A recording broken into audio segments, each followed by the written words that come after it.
There's so much that I could be saying about actually communicating with your supporters, your customers and other stakeholders. But the reality is that none of this external engagement is possible without your employees.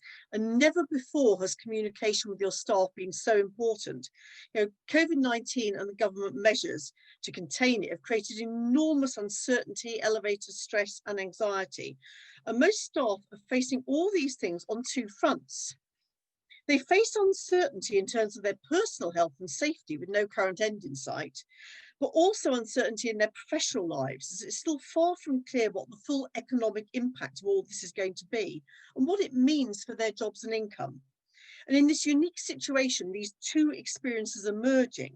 The shock of COVID seems to have stripped away some of the professional boundaries we're used to. And these days, I don't know if you found this, when you ask a colleague how they are, these days they might actually tell you. With so little uncertainty, there's so little certainty to hang on to, people tend to deal with things one day at a time, focusing only on what's in front of them, afraid to think about the future. And this is at a time when your teams need to be innovating so that your organisation is not only going to survive, but thrive in the post-COVID-19 world. But rather than blue sky thinking, a lot of them are developing tunnel vision, focusing on what's right in front of them right now. Now, I really hate this word, but those organisations have been flexible enough to pivot and innovate are those who are going to come out best out of this. But that kind of flexibility of thinking is almost impossible for people when they're in the grip, when they're in crisis. But that doesn't mean that you can't do anything about it.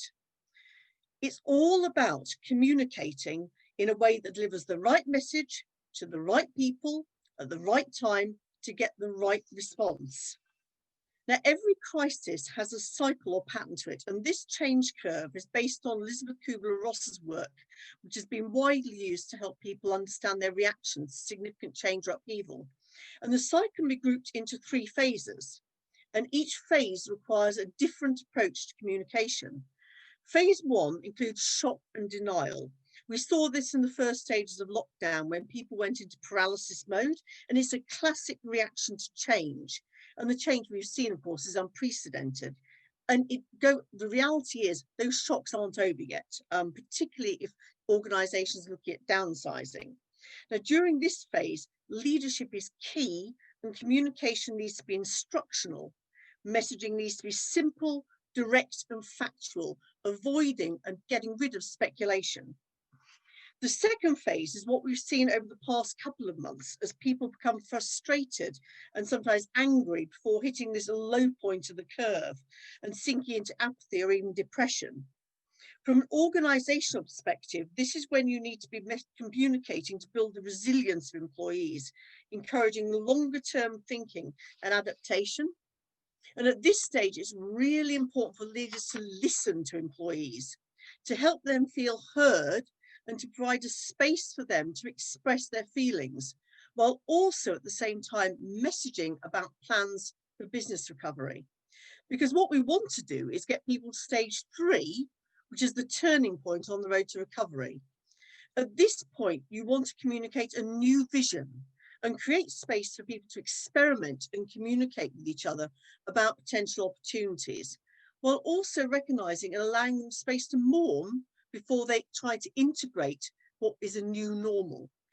Now, at the moment, the country and a majority of organisations are in phase 2 of this cycle, and it's not yet certain when we're going to reach stage 3, but this is the time to be laying down the foundations. So here are the 3 phases and the key points to be communicating. And what I'd say is these are going to be shared with you afterwards. The basic principle is to think about and analyse what are your employees experiencing? What do they need to hear? And then tell them what they need to hear. And you need to do this clearly, consistently and frequently. The natural instinct is to wait until you've got something concrete to say about the future, but that's the very last thing you should do. Okay, key takeaways.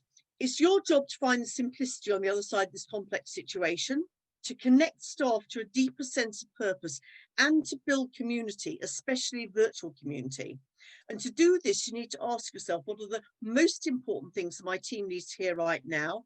Try to keep to top line 3 messages, then repeat, repeat, repeat. It can take up to 5 times for a message to sink in, and in a crisis, up to 21 times. And finally, be transparent, even be vulnerable. And remember that we really are all in this together.